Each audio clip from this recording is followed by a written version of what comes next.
आज आप लोगों को अपनी वर्ड की पावर जाननी है ना, देखना एक स्त्री ने अपने शब्दों का सही रीति से इस्तेमाल करके अपने वंश को बचा लिया। और ये बहुत चौंका देने वाला मैटर था और बहुत हिला देने वाली परिस्थिति थी, बहुत हिला देने वाली बात थी।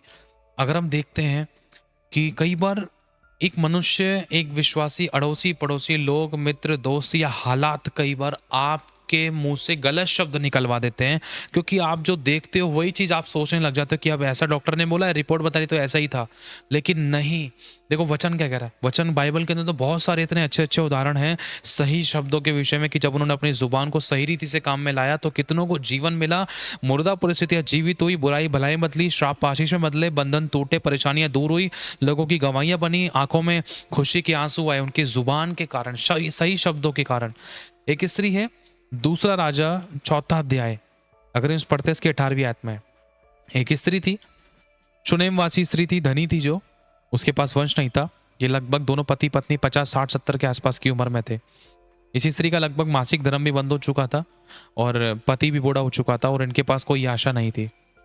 और इस शब्द को हमेशा याद रखना जो भी बताने जा रहे वाला हूँ, या आप अपनी लाइफ में, अपनी अपनी जिंदगी के हर एक एरिया में बोलना, आप इसकी महिमा को देखोगे क्योंकि ये शब्द पूरा होगा। लिखा है, धरती और आकाश चल जाएंगे, मेरा वचन कभी नहीं टलेगा। और वचन में ये भी लिखा है, जो अपनी जुबान को काम में लाना जानता वो इसका फल भोगेगा। लिखा है, जुबान में जीवन है। और वचन में ये भी लिखा है, तो अपने मुंह से जो शब्द बोलेगा उसको मैं पूरा करूंगा। प्रभु का वचन ये भी कहता है, जिस प्रकार से बारिश होती है ना, वो बिना धरती को गीला करे नहीं जाती, उसी प्रकार से मेरा भी वचन होगा जो तेरे मुंह से निकलेगा, जिस कार्य के लिए उसको भेजा वो कार्य पूरा करके ही वापस लौटेगा। तो सोच कर देखो कितनी पावर है। हालेलुया। आपका एक एक शब्द, भले ही आप प्रार्थना नहीं करें, आपने सिर्फ शब्द बोल दिया, वो भी परमेश्वर की दया से काम करता है। लिखा है, एक स्त्री थी, मैं आपको शॉर्ट में इसका बताना चाहता हूं। ये जो स्त्री थी, इस स्त्री के पास वंश नहीं था, लेकिन इस स्त्री ने परमेश्वर के दासों, परमेश्वर के सेवक, परमेश्वर के एक अभिषिक्त की, परमेश्वर के जन की, परमेश्वर के लोगों की पहुनाई करी, मतलब देख रेख करी, उनको, उनकी देख रेख की, उनका खान पीन किया। तो परमेश्वर इस बात से खुश हुआ कि तूने मेरे दास की इज्जत करी है, अब तू मांग क्या मांगती है। तो वहीं पर एक परमेश्वर के दास का एक सेवक होता है गेजी नाम का, तो वो कहता है, प्रभु इसके पास है ना बेटा नहीं है, इसको तो बेटा दे, बेटा नहीं है इसके पास, अब क्या करा जाए। तो प्रभु का दास कहता है कि सुन, अब देख आने वाले समय में इन्हीं, अब कुछ ही दिनों के दौरान तेरे को एक बेटा होगा, निश्चय उसके लड़का नहीं था। लिखा है, जब उसने बुलाया गया तब वह द्वार में खड़ी, तब उसने कहा, वसंत ऋतु में दिन पूरे होने पर तू एक बेटा छाती से लगाएगी। स्त्री ने कहा, अब जब ये वाली बात प्रभु को एक दास बोलता ना, ये एक शब्द था। प्रभु के दास ने कोई हल्ला गुल्ला नहीं किया, कोई जोर शोर से दहाड़े नहीं मारे, ना कि कुछ तगड़े तगड़े काम किए, सिर्फ शब्द बोला। इसी वसंत ऋतु में अगले साल या कुछ ऐसी कुछ बोला, तब उसने कहा, वसंत ऋतु में दिन पूरे होने पर तू बेटा छाती से लगाएगी। सिर्फ शब्द बोला। जैसे ही शब्द बोला और उसके कुछ टाइम बाद ही वो बूढ़ी स्त्री थी, वो माँ बनी, वो गर्भवती हुई। और कुछ टाइम बाद जैसा प्रभु के दास ने उसके लिए शब्द बोला था, वो शब्द उसी उसी उसी कहे अनुसार अगली वसंत ऋतु में उसके पास एक बेटा उत्पन्न हुआ। जब वो बेटा बड़ा हुआ, आगे चलकर बेटे को सर की कोई तकलीफ हो गई। जब वो बेटा, सर की बहुत तगड़ी तकलीफ हो गई, तो भागे भागे अपने बाप के पास आया, बाप से बोला, मेरा सर, सर मतलब सर बोला था कि सर में तकलीफ है, क्योंकि उस समय इतने तगड़े वैद्य नहीं थे, उस समय सीटी स्कैन नहीं थे, उस समय अल्ट्रासाउंड नहीं थे, उस समय बड़े बड़े ट्रीटमेंट्स नहीं थे, उस समय वैद्य बस नस देख कर बताते थे। तो उसके बेटे के बाप ने बोला, क्योंकि वो बूढ़ा हो चुका था, उसने कहा, बेटा जा अपनी मम्मी को दिखा। तो जैसे ही वो अपनी माँ के पास आया, माँ के सामने बोला, मेरा सर करके माँ की गोद में लेट गया। जैसे ही वो लेट गया तो इतने में वो सर गोद में लेटा रहा, तो इतने में वो मर गया। चिल्ला चिल्ला के, दहाड़े मार के, वो सोते सोते जैसे ही जो भी था वो चिल्लाया, वो सर में दर्द बहुत, फिर वो लेट गया, तो माँ की गोद में वो मर गया। जब मर गया तो पता उसकी माँ ने क्या किया, ध्यान से सुनना। आज इस वर्ड की पावर को मैं समझना है। इसकी जिंदगी में इतनी खतरनाक परिस्थिति थी, ये छाती पीट सकती थी, ये चिल्ला सकती थी कि बेटा ये हो गया, मेरा बेटा ये हो गया, मेरे बेटे को वो हो गया। इसने एक भी गलत शब्द नहीं बोला। देखो आप ध्यान से पढ़ोगे ना, आपको समझ में आएगा इसके शब्दों की पावर। हालेलुया, समझ पा रहे हो? जैसे कुछ टाइम पहले एक गवाही दी थी, लोग कह रहे थे, डॉक्टर ने कह दिया था ये मर गया है, लेकिन उस पेशेंट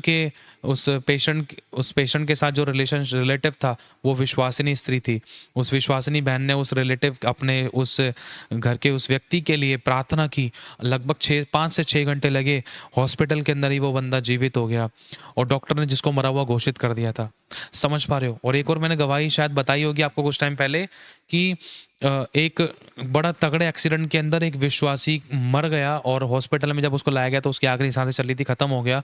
यहाँ तक कि उसका डेथ सर्टिफिकेट भी किसी से साइन करवाया, शायद हाँ साइन करवाया। और जब उसके माँ बाप आए बच्चे से मिलने के लिए कि मेरे बच्चे को क्या हुआ, जब आए तो देखा उसकी माँ ने बोला इसको दे दो, हमें दे दो, हम इसको चर्च ले जाएंगे। तो चर्च में लेकर गए, चर्च में लेकर लगभग 8 से 10 मिनट के आसपास की प्रार्थना की। जैसी प्रार्थना करके आमीन बोला लोगों ने खड़े होके, वो बच्चा मरा हुआ बीच में था। जैसे ही आमीन बोला वो बच्चे ने उस बच्चा आमीन बोलकर खड़ा हो गया।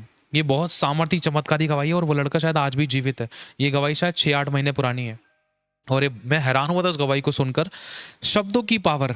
डॉक्टर चाहे कुछ भी कह रहा है, लोग चाहे कुछ भी कह रहा है, मजिस्ट्रेट कुछ भी कह रहा है, वकील कुछ भी कह रहा है, आपके वर्ड क्या है, आपके शब्द क्या है? वचन में लिखा है जैसा तेरा विश्वास वैसा तेरे लिए हो जाएगा। देखो, अगर हम पढ़ते हैं इसी स्त्री ने क्या किया। जब आप और मैं प्रभु के वचन को जानते हैं ना, हमें एक बात को स्मरण रखना है, जो कोई नहीं कर सकता वो परमेश्वर कर सकता है। हमने अपनी तरफ से बस कोशिश करनी है, सब कुछ परमेश्वर के हाथ में, लेकिन दृढ़ विश्वास के साथ। दूसरे नंबर पे हमें ये करना है कि हमारे मुंह से कोई भी गलत शब्द ना निकले। डॉक्टर की बोलियां हमें नहीं बोलनी है, हमें वचन की बोलियां बोलनी। डॉक्टर कह रहा है ये बीमारी, ये पीड़ित है, ये तकलीफ होगी, ऑपरेशन, ये समस्या, बचेगा नहीं बचेगा, डॉक्टर कह रहे हैं, लेकिन आपको वचन रखना है। क्योंकि डॉक्टर वाले शब्द मार्था मरियम की भी कहते थे, प्रभु अब तो उसमें से बदबू आती होगी, 4 दिन हो गए उसको मरे हुए, बदबू तो यीशु मसीह को भी आने लग रही होगी, सोच कर देखो। लेकिन यीशु मसीह ने उस स्मेल पर फोकस नहीं किया। और अगर हम पढ़ते हैं याईर की बेटी जब मर गई तो ये वाली बात जब यीशु को बताई, प्रभु देख उसकी बेटी तो मर गई है, तो प्रभु ने उन बातों को अनसुनी कर दिया। आपको पता है, अनसुनी कर दिया। प्रभु अपने वचन का पक्का है, लेकिन उसने करके दिखाया। विश्वास कर्म बिना मरा हुआ है। और विश्वास, प्रभु के वचन में लिखा है, मेरा धर्मी जन विश्वास से जीवित रहेगा, यदि वह उससे हट जाए तो मेरा मन उससे प्रसन्न नहीं होगा। और विश्वास आशा की हुई वस्तुओं का निश्चय और अनदेखी वस्तुओं का प्रमाण है। जो चीज देखी नहीं, जो है नहीं, उसको हाँ कहकर पुकारना ही विश्वास होता है। समझ पा रहे हो? तो इसी विश्वास को लेकर यीशु मसीह चलते थे और यही बात अपने चेलों को सिखाई, यही बात हमें करनी है। लोग कह रहे हैं वो मर गया, उसमें से बदबू आ रही है, लेकिन यीशु कह रहे हैं नहीं, वो मरा नहीं, वो सो रहा है, क्योंकि सोने वाले जागते हैं। यीशु मसीह ने कहा पत्थर हटा दो कब्र पर से। जैसे ही पत्थर हटाया, उसने आवाज मारी, लाजर चल कर आया। कैसे? शब्दों के कारण। जिसका भाई था वो खुद कह रहे तो उसमें से बदबू आ रही होगी, प्रभु अब क्या करेगा? लेकिन यीशु कह रहे चुप, मैंने क्या नहीं कहा था? यीशु कह रहे कि क्या मैंने नहीं कहा था? विश्वास करेगी तो परमेश्वर की महिमा को देखेगी, उसके कामों को देखेगी। तो वो चुप हो गई। तुरंत यीशु ने कहा पत्थर हटाओ। जैसे ही पत्थर उठाएगा, यीशु ने कहा लाजर बाहर आ। लाजर बाहर आया, चलते हुए बाहर आया। वो सड़ी हुई लाश जो 4 दिन की थी, वो बाहर आया, जिंदा, सही सलामत, सुरक्षित। याईर की बेटी को भी उसके घर में जाकर यीशु मसीह ने जीवित किया, जो मर गई थी। यीशु मसीह ने कहा मत डर, वो मरी नहीं है, वो सो रही है, मत डर। यीशु ने अनसुनी कर दी उस बात को, तो चिंता मत कर, चिंता मत कर, ऐसे मत बोल। फिर ये मतलब ऐसी कुछ मैटर हुआ, तो यीशु मसीह जब जाकर उसके घर में गए तो अविश्वासी लोगों को बाहर निकाला जो रोना पीटना मचा रहे थे। यहाँ तक कि इतना तगड़ा मैटर हो गया कि लोग रोने के लिए भी आ गए थे। यीशु ने कहा वो मरी नहीं, वो सो रही है, तो लोग हंसने लगे। कई बार कोई भी व्यक्ति हो सकता है कि आपके विश्वास की बातों पर हंसे। लोग कहेंगे, लोग कह सकते हैं, लोग हंस सकते थे आपकी बातों पर, अरे कैसी बात कर रहा है, इसका दिमाग ठिकाने पे है या नहीं है, वो मर गई है तभी तो हम रो रहे हैं। तो लेकिन यीशु उस बात पर भरोसा कर ही नहीं रहा है। यीशु ने बोल दिया वो सो रही है तो सो रही है। तो यीशु मसीह दृढ़ता से उसके घर में गया और जो अविश्वासी थे, जिसके कारण वो चमत्कार रुक सकता था, उन लोगों को बाहर कर दिया। यीशु मसीह ने पूरा दृढ़ विश्वास के साथ पतरस, याकूब और यूहन्ना को लेकर वहां पर घर के अंदर तुरंत उस बेटी को उठाया। कहा तलीता कूमी, बेटू तलीता कूमी, कहा कि बेटी उठो। उसी समय बेटी उठ गई। वो मृतक बेटी जीवित हो गई। ये बाइबल की सच्ची घटना है। और आज भी परमेश्वर ने ऐसे बहुत से मिरेकल किए हैं, चमत्कार किए हैं परमेश्वर ने अपने विश्वासियों के द्वारा, बड़े बड़े लोगों की जिंदगियों में। मतलब बड़े बड़े चमत्कार किए हैं बहुत से लोगों की जिंदगियों में। अगर हम पढ़ते हैं इस स्त्री ने क्या किया, इसने हाय तौबा नहीं मचाई। लिखा तब उसने अपने पति से पुकार कर, लिखा है, हाँ, अगर हम पढ़ते हैं वह उसे उठाकर उसकी माता के पास ले गया, फिर दोपहर तक ले गई। एक मिनट, वह उसे उठाकर उसकी माता के पास ले गया, फिर दोपहर तक उसके घुटने पर बैठा रहा और तब मर गया। वो बेटा अपनी माँ के घुटने पर बैठा रहा और मर गया। उसने चढ़कर उसकी परमेश्वर की भक्त की खाट पर उसको लिटा दिया और निकलकर द्वार बंद कर दिया और उतर गई। आपको पता है, जब उसका बेटा मर गया तो उसने द्वार खुला नहीं छोड़ा। अगर द्वार खुला छोड़ती ना, तो हो सकता है उसका विश्वास को तोड़ने के लिए कुछ और लोग आ जाते और वो रोना पीटना मचाते। फिर वो सोचती कि सच में मेरा बेटा मर ही गया था। समझ पा रहे हो? लेकिन उसने द्वार बंद किया कि किसी को भी पता ना चले, कि किसी को पता चल गया तो फिर कहीं वो लोग मेरे विश्वास को कहीं तोड़े ना, उनके गलत शब्दों के कारण, हाय ये हो गया, हाय वो हो गया। तो इसलिए उसने कुंडी लगा दी। कुंडी लगाकर सीधा परमेश्वर के दास के पास पहुंची, परमेश्वर की उपस्थिति में पहुंची और तुरंत बोला, हे परमेश्वर। तो तुरंत परमेश्वर से बात की, मतलब परमेश्वर के दास से बात की। तो प्रभु के तुरंत दास ने कहा, प्रभु के दास ने तुरंत कहा कि किस लिए ये, क्या हुआ, सब कुशल से तो है, क्या सब ठीक है? तो उसने पता है क्या कहा, हाँ सब कुशल से। सोच कर देखो, उसका विश्वास इतना दृढ़ था, उसने ये नहीं कहा कि बेटा मर गया है। उसने ऐसा विश्वास दिखाया, हाँ सब कुशल से, लेकिन तू मेरे साथ चल, तू चल। क्या तूने मुझे वो बेटा नहीं दिया था? मैंने तुझसे नहीं मांगा था, लेकिन तूने मुझे वो दिया था। उसने गलत अंगीकार नहीं किया, लेकिन एलीशा समझ गया कि ये कुछ कहना चाह रही, बेटे को कुछ हुआ है तो चलना चाहिए। उसने गेहजी को भेजा, उसके सेवक को। उसके बाद फिर एलीशा खुद भी गया, पता चला कि सच में वो बेटा मरा हुआ है। तो वहां जाकर मेरे भाई और बहनों, एलीशा की प्रार्थना के द्वारा एलीशा ने वहां पर प्रभु की दया से, जैसा प्रभु ने उसको अगुवाई किया वैसा एलीशा ने किया, तो उसी समय वो बेटा वो जीवित हो गया। हालेलुया। समझ पा रहे हो? उस स्त्री ने ना परमेश्वर पे दोष लगाया, ना कि मतलब कहने का कि तूने उस बेटे को मार दिया, तूने ऐसा कर दिया, तूने वैसा कर दिया। नहीं, उसने सिर्फ अपनी एक बात याद दिलाई थी, ये देख तो अपनी दासी को धोखा मत दे, क्योंकि मेरी उम्र तो इतनी, मेरे कहां से बेटा होगा। प्रभु के दास ने कहा, इसी वसंत ऋतु में जो अब आने वाला है, अब जो अगली वसंत ऋतु आएगी तो उसमें अपने बेटे को छाती से लगाएगी। तो वो खुश हो गई। उसने सोचा, प्रभु ऐसे ऐसे मत क्या है, क्योंकि मेरे को पता है मेरा मासिक धर्म बंद हो चुका है। लेकिन प्रभु के दास के शब्द को उसने अच्छे तरीके से पकड़ा, तो आगे चलकर उसका बेटा हुआ। जब बेटा मर गया कुछ समय बाद, तो उसने उसी बात को बोला, लेकिन ये नहीं बोला कि मेरा बेटा मर गया था। उसने ये बोला, क्या मैंने आपसे बेटा मांगा था? क्या मैंने कहा था कि आप अपने दासी को धोखा ना दे? तो एलीशा समझ गया इस बात को। मेरे भाई और बहनों, उसके सही शब्दों के द्वारा परमेश्वर ने काम किया। अगर हम पढ़ते आगे, लिखा है, हाँ लिखा है, अगर हम, तो वह चलते चलते करमेल पर्वत को भक्त के निकट पहुंची और उसे दूर से देखकर परमेश्वर के भक्त ने अपने सेवक गेहजी से कहा, देख उधर तो वह शुनेमिन स्त्री है, शुनेमिन है, और उससे मिलने को दौड़ जा, जल्दी से पूछ क्या सब कुछ ठीक है। तो उसने बताया कि सब कुछ ठीक है। 27वीं आयत में लिखा है, वह पहाड़ पर परमेश्वर के भक्त के पास पहुंची और उसके पांव पकड़ने लगी। और आगे हम पढ़ते, लिखा है 28वीं आयत में, तब वह कहने लगी, क्या मैंने प्रभु से पुत्र का वरदान मांगा था? क्या मैंने नहीं कहा था कि मुझे धोखा मत दे? तब एलीशा ने गेहजी से कहा, अपनी कमर बांध और अब मेरी छड़ी को लेकर उस बेटे के मुंह पर जाकर उसको टच कर दे, वो लड़का ठीक हो जाएगा, वो जीवित हो जाएगा। तो उसी के पीछे पीछे एलीशा भी चल पड़ा। आगे चलकर अगर हम पढ़ते, तब लड़के की माँ ने एलीशा से कहा, यहोवा के तेरे जीवन की शपथ, मैं तुझे नहीं छोड़ूंगी। इसलिए वह उठकर उसके पीछे पीछे चला। उसने पहले पहुंचकर गेहजी से छड़ी उसके, अगर हम आगे पढ़ते तो आगे साफ लिखा है, तब 32 आयत में, जब एलीशा घर में आया तब क्या देखा कि लड़का मरा हुआ उसकी खाट पर पड़ा था। तब उसने अकेले भीतर जाकर द्वार बंद किया। देखो, एलीशा ने भी द्वार को बंद किया। एलीशा ने भी ढोल नहीं मचाया कि ये हो गया, वो हो गया, मर गया, ये हो गया, कुछ नहीं।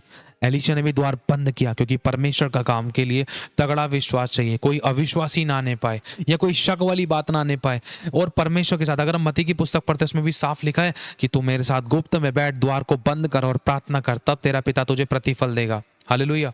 तो एलीशा ने भी द्वार बंद किए और उस बच्चे के लिए प्रार्थना की यहोवा से, और बेटा, मेरे भाई और बहनों, वो जीवित हो गया। और लेकिन उस स्त्री ने एक बार भी गलत शब्द ये नहीं बोला कि बेटा मर गया है, मर गया है, मर गया है, नहीं बोला। आपके वर्ड की पावर समझने की जरूरत है। आपके हालात, आपके डॉक्यूमेंट्स, आपका फाइनेंस, आपका शरीर, प्राण और आत्मा, लाइफ का कोई भी एरिया किसी भी प्रकार से कितना भी खराब था, आपको हमेशा ये बोलना कुशल से है। पति कितना भी गंजड़ी फुकेड़ी पियक्कड़ था, आपको बोलना है वो बदल गया है। आपको ये नहीं बोलना कि वो नशा करके आ रहा होगा, वो पी के आ रहा होगा, नशे में आ रहा होगा, गुस्सा करेगा या पिटाई करेगा, मारेगा, पीटेगा या नशे में उड़ा देगा। आपको पहले से ही गलत शब्दों की भविष्यवाणी नहीं करनी है, आपको सही शब्द बोलना है। भले ही आपके सही शब्द बोलने के बाद भी परिस्थिति टस से मस नहीं हो रही थी, हालात टस से मस नहीं हो रहे थे, हालात बदल नहीं रहे थे, लेकिन फिर भी आपको अपने शब्दों पर टिके रहना है, क्योंकि विश्वास परखे जाते हैं। अगर आपको चमत्कार चाहिए, आपको सच्चाई के साथ, दृढ़ विश्वास के साथ उन शब्दों पर टिके रहना होगा जो आपने बोला है कि मेरा खुदा मेरे पति को बदलेगा, क्योंकि आपकी मेहनत कूड़ा नहीं होगी। इस बात को, आपकी मेहनत कूड़ा मत होने देना है। जैसे ही आपने अपने मुंह से गलत शब्द बोल दिया, वो तो है ही ऐसा, वो तो ऐसे करता है, वैसे करता है, वो नहीं बदलेगा। भले ही आप रात भर बहुत घुटने टिका कर दुआएं किए, लेकिन सुबह उठकर अगर आप ऐसे बोले तो आपने अपनी मेहनत कूड़ा कर दी। इसका मतलब आपने एक बर्तन के अंदर दूध तो डाल दिया, लेकिन उसके दूध के बर्तन के अंदर पाप का छेद लगा दिया, गलत अंगीकार का छेद लगा दे। कुड़कुड़ा, ढा, जलन, मतवालापन, लीला क्रीड़ा, ईर्ष्या, व्यभिचार, लुचपन, मूर्ति पूजा, टोना, बैरभाव, कड़कुड़ाना, बुड़बुड़ाना, झटग्रोध करना, दोषारोपण करना, गलत अंगीकार करना, श्राप देने वाली बातें, इसके कारण एक छेद लग गया, तो वो मेहनत कूड़ा हो जाती थी। इसीलिए मेरे भाई और बहनों, आपको अपने शब्दों का स्मरण रखते हुए सही रीति से बोलना है। बाई चांस अगर कोई गलत शब्द आपके मुंह से निकल भी गया, तो आपको कैंसिल करना है। प्रभु यीशु के नाम से मेरे गलत शब्दों को कैंसिल करती हूँ। मेरा बेटा बढ़ेगा, ब्लेस होगा, मेरा बेटा नशा छोड़ेगा, मेरी पत्नी बढ़ेगी, या मेरा पति बढ़ेगा, या मेरा पति का नशा छूट रहा है यीशु मसीह के नाम से, वो उसकी बीमारियां दूर हो रही हैं, वो कुशल से, उसकी रिपोर्ट नॉर्मल है, उसकी रिपोर्ट नॉर्मल है, उसकी रिपोर्ट नॉर्मल है, उसका नशा छूट रहा है, गांजा छूट रहा है, और उसका नशा पत्ता छूट रहा है, उसकी गलत संगतियां दूर हो रही हैं, दूर हो रही है, दूर हो रही है। मेरी तकलीफ चंगी, मेरी तकलीफ दूर हो रही है, मैं चंगी हूं, मैं चंगी हूं, मैं चंगी, मेरी रिपोर्ट नॉर्मल आ रही है यीशु मसीह के नाम में। आपको रोज बोलकर अपने लिए सोना होगा, रोज बोलकर, रोज उठते के साथ ही आपको अपने लिए रोज इन बातों को घोषित करना होगा कि सब कुशल से है। मेरे पति की नौकरी, बिजनेस, हमारा तन मन धन, हमारे रिश्ते नाते सब कुशल से। गवाहियों को पाएंगे, महिमा को देखेंगे, आश्चर्य कर्मों को हम देखने जा रहे हैं यीशु मसीह के नाम से। आमीन, हालेलुया। आप कोशिश करें, अपने वर्ड पर टिके रहें। आपको किसी का हाथ धराने की, जगह जगह चर्चेस बदलने की जरूरत नहीं पड़ेगी, क्योंकि आपके हिस्से का काम है। प्रभु ने कहा है, यदि तू विश्वास से प्रार्थना में मांग तो उस पर भरोसा कर ले, वो उसी घड़ी तेरे लिए होना शुरू हो जाएगा। वचन कहता है ना, जिस समय तूने मुझे पुकारा मैंने तेरी सुन ली, संकट के समय तू मुझे पुकार, मैं तुझे छुड़ाऊंगा, तो मेरी महिमा करने पाएगा। हालेलुया। तो आपको सही शब्द बोलना है, क्योंकि जुबान में जीवन है। आप जैसा बोलोगे वैसा होना शुरू होगा। अगर मुंह से कुछ गलत निकल गया, किसी ने आपको गलत बोल दिया, तुरंत बोलो यीशु के नाम से उसके सारे गलत शब्दों को कैंसिल करता हूँ। यीशु के नाम से हमारे सारे गलत शब्दों को कैंसिल करते हैं। हम सब ठीक रहेंगे, हम सब बढ़ेंगे, हम सब ब्लेस होंगे, हम सब आशीषित होंगे, हम दीर्घायु दोनों महिमा से ब्लेस होंगे। कोई चाहे कुछ भी कह रहा है, हम ब्लेस होंगे, ब्लेस होंगे और ब्लेस होंगे। आपको इस बात को पकड़ के रखना है, और व्यर्थ के श्राप नहीं पड़ते। आपको डरने की जरूरत नहीं किसी के भी शब्दों से। आपको दृढ़ भरोसा रखना है परमेश्वर के वचन पे। आपने बोल दिया आप चंगे तो चंगे, चाहे कोई कुछ भी कह रहा है, आपका ये विश्वास है कि आप चंगे हो। प्रभु कह रहा है जैसा तेरा विश्वास वैसा लिए होगा। आपने इस वीडियो से आशीष पाई है, आप आशीष पाके आशीष का कारण बने। इस वीडियो को शेयर कर सकते हैं, लाइक कर सकते हैं, सब्सक्राइब कर सकते हैं इस चैनल को जिन लोगों ने नहीं किया है। खुदा सभी को बहुत आशीष, आप सभी को जय मसीह की।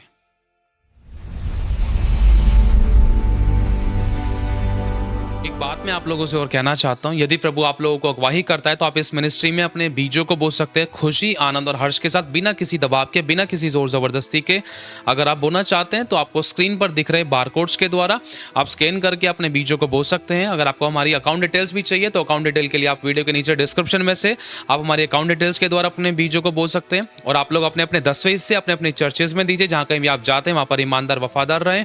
यदि आप नहीं भी बो पाए इस मिनिस्ट्री में तो भी कोई प्रॉब्लम नहीं है, आप लोग दुआ करोगे तो वो भी बहुत बड़ी बात है। खुदा आपकी सोचों पर भी बहुत आशीष दे, आपकी प्रार्थनाओं के बीजों पर, आपके धन के बीजों पर परमेश्वर बहुत ऐसे बरकत दे, रुकी हुई ब्लेसिंग को ले, किसी बली वस्तु की कभी आपको कोई घटी ना हो, हमेशा भला चंगा रखे और अच्छी सेहत दे। और यदि आपको प्रभु अगुवाई करते तो आप इस चैनल को सब्सक्राइब कर सकते हैं, इस वीडियो को शेयर कर सकते हैं। आशीष पाए, आशीष का कारण बने। खुदा सभी को संभाल के रखे। God bless you so much. खुदा सभी को आशीष दे।